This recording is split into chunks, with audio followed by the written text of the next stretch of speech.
এক সেকেন্ড হৈছে বুম দেখাই দিয়া নাই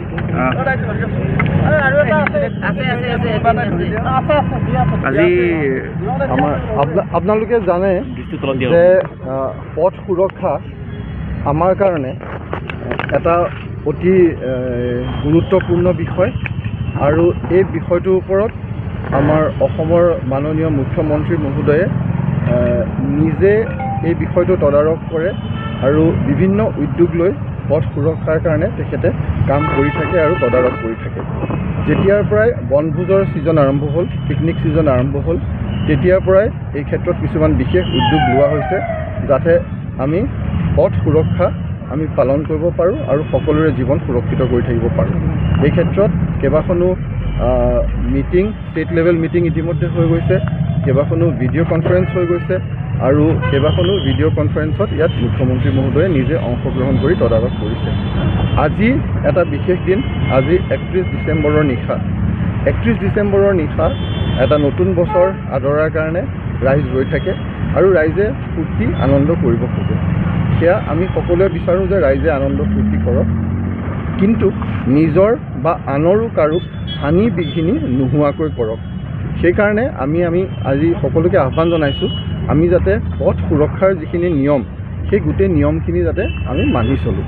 আৰু বিশেষকৈ গাড়ী চলোৱাৰ ক্ষেত্ৰত প্ৰথম কথাটো আহে আমি গাড়ী চলোৱাৰ ক্ষেত্ৰত গাড়ীৰ চালকজন, যিজন চালকে চলায়, যিজন ব্যক্তিয়ে গাড়ী চলায়, তেওঁ যাতে সুৰা পান নকৰে, কোনো ধৰণৰ নিচা যাতে নকৰে।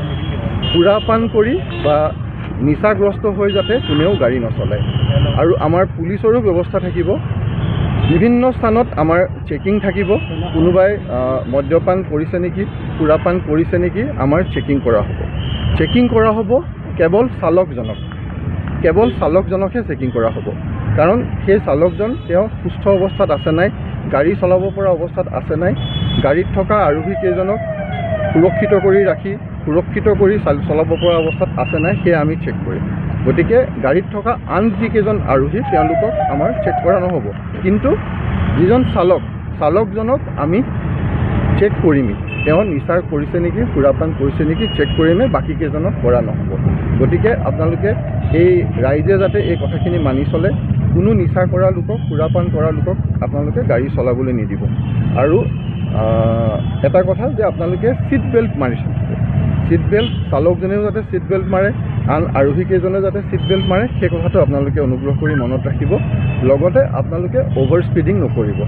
দেৰি হৈছে, মই সোনকালে পাবগৈ লাগে, ৰাস্তাটো অলপ খালী পাইছোঁ, আগবাঢ়ি লওঁ, এনেকুৱা ধৰণৰ কোনো ভাৱ আপোনালোকে মনলৈ আহিবলৈ নিদিব। আপোনালোকে অভাৰ স্পীড একেবাৰেই নকৰিব।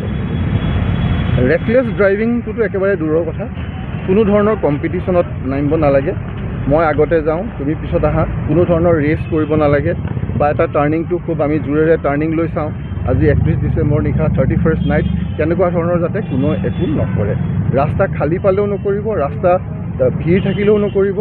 আৰু দুখন গাড়ী একেলগে, আমি অকল দুখন গাড়ীহে আছোঁ, আমি কম্পিটিশ্যন কৰিব পাৰোঁ, এনেকুৱা ধৰণৰ কোনেও নকৰিব। গাড়ী বুলিয়ে নহয়, সেয়া মটৰ চাইকেলৰ ক্ষেত্ৰতো একেখিনি কথাই প্ৰযোজ্য। মটৰ চাইকেল আৰোহীকেইজনে যাতে হেলমেট পিন্ধিহে বাইক চলায় বা বাইকত উঠে। এতিয়া পিছৰ কথাটো আহিলে, আমাৰ কিছুমান আমি কেতিয়াবা কৰোঁ কি, আমি ডিষ্ট্ৰেক্টেড হৈ যাওঁ। আমি গাড়ী চলাই থকা অৱস্থাত যিহেতু সকলো এটা হাঁহি ফূৰ্তিৰ এটা পৰিৱেশত থাকে, চিঞৰ বাখৰ গাড়ীখনৰ ভিতৰতো হৈ থাকে, বিভিন্ন কথা বতৰা হৈ থাকে, ৰাস্তাত কোনোবা মানুহে ফূৰ্তি ফাৰ্তা কৰি থাকিব পাৰে, আমাৰ দৃষ্টি সেইফালে আকৰ্ষণ হয়। আমি যাতে গাড়ী চলাই থকা অৱস্থাত কোনো ধৰণে ডিষ্ট্ৰেক্টেড নহওঁ, আমাৰ যাতে আকৰ্ষণ আনফালে ক'তো নাযায়, সেই কথা যাতে আমি মনত ৰাখি চলোঁ। আমি ড্ৰাইভাৰৰ ওপৰতো চকু ৰাখিব লাগে, যিজন ব্যক্তিয়ে গাড়ী চলাই আছে তেওঁৰ ওপৰত চকু ৰাখিব লাগে, তেওঁ যাতে কোনো ধৰণৰ ডিষ্ট্ৰেকশ্যন নহয়, সেই কথাখিনিও আমি চাব লাগে। লগতে আমাৰ আজিকালি ৰুফবিলাক খুলিব পাৰি, আমি খুলি পেলাই আমি মূৰটো উলিয়াই, ডিঙিটো উলিয়াই আমি কোনোবাই ৰীল বনায়, কোনোবাই ফটো তোলে বা কোনোবাই এনেই এটা তাৰ এটা আমেজ লয়, সেই কামবিলাকো যাতে কোনেও একো নকৰে। আৰু বহুতৰে এটা প্ৰৱণতা থাকে, সৰু ল'ৰা ছোৱালীকো সেইফালেদি দাঙি পেলাই উলিয়াই দিয়ে, সেই কামবিলাক যাতে কোনেও নকৰে, সেই কথাটো চাব। আৰু লগতে আমি ৰাস্তা যেতিয়া ক্ৰছ কৰে, বিভিন্ন ঠাইত মানুহে ৰাস্তা ক্ৰছ কৰিব, খোজকাঢ়ি ৰাস্তা ক্ৰছ কৰিব, আপোনালোকে গাড়ী চলোৱা মানুহখিনি, বাইক চলোৱা মানুহখিনি, সেই ৰাস্তা খোজকাঢ়ি ক্ৰছ কৰা মানুহখিনিৰ প্ৰতি আপোনালোকে তেওঁলোকৰ ওপৰত চকু ৰাখিব, তেওঁলোক যাতে ছেফ হৈ থাকে, সুৰক্ষিত হৈ থাকে। বা আপোনালোকে গাড়ী চলাই লৈ গৈছে, যাওঁতে আপোনালোকৰ ফুটপাথেদি বেলেগ মানুহ খোজকাঢ়ি গৈ থাকে, পেডেষ্ট্ৰিয়ান থাকে, তেওঁলোকৰো যাতে কোনো ধৰণৰ হানি বিঘিনি নহয় সেই কথাখিনি সকলোৱে চাব। মুঠতে আজি আমাৰ মেইন কথাটো হ'ল যে কাৰো একো হানি বিঘিনি হ'ব নালাগে। ছাৰ আৰু এটা কথা সুধিছোঁ যে নতুন পৰিকল্পনা কিবা থাকিব নাই আৰক্ষী আয়ুক্ত হিচাপে আপুনি যিহেতু দায়িত্বভাৰ এতিয়ালৈকে লৈছে নে নাজানো? আমি দায়িত্বভাৰ লোৱা নাই, দায়িত্বভাৰ ল'ম। নতুন পৰিকল্পনা মানে চাওক, পুলিচৰ এটা কণ্টিনিউৱাছ প্ৰচেছ চলি থাকে, ট্ৰেন্সফাৰ হৈ থাকে, মানুহ যায় আহে, যিটো প্ৰচেছত কাম চলি আছে কাম চলি থাকিব। যেনেকৈ আগতে ভাল কাম হৈ আছিলে তেনেকৈ ভাল কাম কৰাৰ চেষ্টা চলি থাকিব, সেইটো কাম চলি থাকিব। আজি আকৌ জেহাদী ধৰিছে পশ্চিমবংগত STF জেহাদী যিটো কৰি আছে আমি সেইখিনি বেলেগে দিম, আজি ইয়াতে জেহাদী কৰা। Thank U.